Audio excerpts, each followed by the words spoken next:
সুলতান ও মোগল যুগের কয়েকটি বিখ্যাত স্থাপত্য নির্মাতা স্থাপত্য কীর্তি কুতুবউদ্দিন আইবক ও ইলতুৎমিশ, কুতুব মিনার,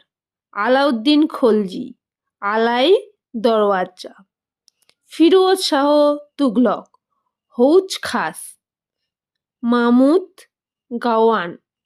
বিদরের মহাবিদ্যালয় বাবর, কাবুল বাগের মসজিদ, লোদি দুর্গ,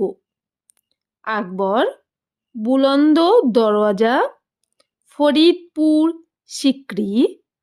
হাওয়া মহল, দেওয়ানি খাস, পঞ্চমহল, শাহজাহান, শীষমহল,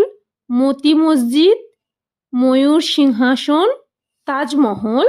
জামা মসজিদ, খাসমহল, শের শাহ, পুরানো দিল্লি,